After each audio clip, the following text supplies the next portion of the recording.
उत्तर प्रदेश के वाराणसी से एक दिल दहला देने वाली घटना सामने आई है। यहाँ इलाके में उस वक्त हड़कंप मच गया जब आंगनबाड़ी में काम करने वाली एक महिला की बेहद बेरहमी से हत्या कर दी गई।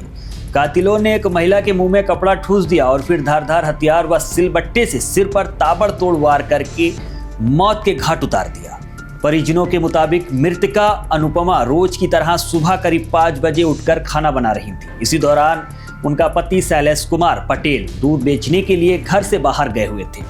करीब 10 बजे जब शैलेश वापस लौटे तो कमरे का नजारा देखकर उनके पैरों तले जमीन खिसक गई। अनुपमा जमीन पर खून से लथपथ पड़ी थी। पति की चीख पुकार सुनते ही आसपास के लोग मौके पर जमा हो गए और पूरे इलाके में सनसनी फैल गई। इस सनसनीखेज हत्याकांड को लेकर पुलिस ने अब ऐसा खुलासा किया जिसने सभी को हैरान कर दिया। आगे जानिए क्या है पूरा मामला और पुलिस जांच में क्या क्या सच्चाई सामने आई है और क्या ये घटना है। दरअसल ये घटना शिवपुर थाना क्षेत्र के लक्ष्मणपुर गांव की है। यहाँ के रहने वाले शैलेश ने अपने रिश्तेदार शुभम को फोन करके बुलाया, जिसके बाद शुभम ने डायल 112 पर पुलिस को जानकारी दी, घटना की यानी जानकारी दी। सूचना मिलते ही मौके पर एडीसीपी, एसीपी, फोरेंसिक टीम और थाना प्रभारी वीरेंद्र कुमार पहुंचे और जांच शुरू की। बताया जाता है कि सीता की शादी करीब 15 साल पहले शैलेश कुमार से हुई थी। दंपत्ति की कोई संतान नहीं थी। शैलेश 2 भाइयों में बड़े हैं। उनके छोटे भाई कमलेश अपने माता पिता बेला देवी और विक्रम पटेल के साथ लक्ष्मणपुर गांव में रहा करते हैं। वहीं शैलेश और सीता गांव से कुछ दूरी पर बने अपने निजी मकान में रहते हैं। शैलेश रोज सुबह करीब 5 बजे दूध के पैकेट बेचने बाजार चले जाते थे, जबकि सीता घर से ही दूध की सप्लाई का काम करती थी। शैलेश प्रतिदिन करीब 10 बजे घर लौटते थे। इसके बाद सीता को आंगनबाड़ी केंद्र छोड़ने जाया करते थे। सीता आंगनबाड़ी में काम करने के साथ साथ बीएलओ का भी काम कर रही थी। सीता की सास बेला देवी ने बताया कि घटना वाली सुबह वो टहलते हुए गई थी, तब उनकी बहू घर में झाड़ू लगा रही थी। इस मामले में सीता के पति शैलेश की तहरीर पर थाना प्रभारी वीरेंद्र कुमार सोनकर ने अज्ञात बदमाशों के खिलाफ हत्या का मुकदमा दर्ज करके जांच शुरू की थी।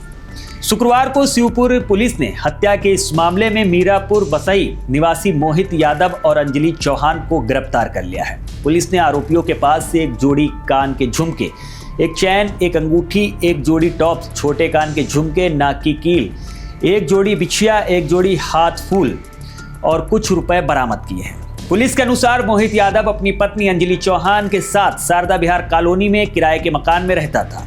दूध खरीदने के दौरान उसकी पहचान सीता से हुई थी, जिसके बाद मोहित का उसके घर आना जाना बढ़ गया। सीता की कोई संतान नहीं थी और वो मोहित से संबंध बनाकर बच्चा कराना चाहती थी। इसी बात को लेकर वो मोहित पर दबाव बनाती थी और मना करने पर पुलिस को फंसाने की धमकी दिया करती थी, यानी पुलिस से शिकायत करने की धमकी दिया करती थी। मोहित ने पूरी बात अपनी पत्नी अंजलि को बताई, जिसके बाद दोनों ने सीता को रास्ते से हटाने की साजिश रच डाली। घटना से पहले दोनों पांडपुर स्थित काली माता मंदिर के पास एक होम स्टे में रुके हुए थे। 11 दिसंबर की सुबह वो सीता के घर के लिए निकले।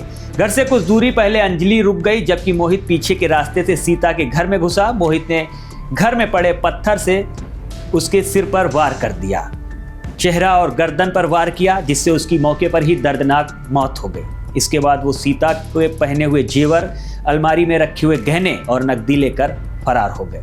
कपड़ों पर खून लग जाने के कारण उसने उन्हें छिपाने के लिए अपनी पत्नी की शॉल उड़ा ली और ऑटो से भोजपुर होते हुए वापस होम स्टे पहुंच गए। शुक्रवार को दोनों आरोपी भागने की फिराक में थे, जहां पुलिस ने गिरफ्तार करके पूरी घटना का खुलासा कर दिया।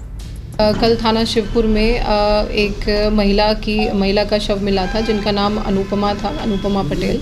तो मौके पर जाके शिवपुर पुलिस और तमाम एसओजी की टीम भी वहाँ मौका मुआयना की थी।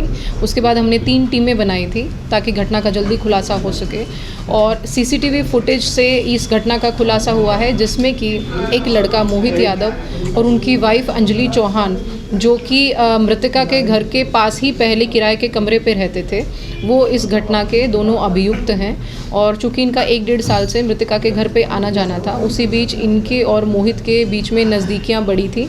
और उसके बाद ये आने जाने लगे थे। इनका अनैतिक संबंध भी था उसी से। जब लड़के ने शादी कर ली, पहले वो लड़का सिंगल था, अभी जब लड़के ने शादी कर ली तो जब उनकी वाइफ ने मना किया आनाकानी की, तो उसी के चलते ये विवाद हुआ मृतिका के साथ। और जब लड़का नहीं गया तो उन्होंने इनको बुलाने की कोशिश की, जिसमें कि लड़का बार बार मना कर रहा था, परंतु गया और उनसे पीछा छुड़ाने की नीयत से इन्होंने पूरी प्लानिंग करी।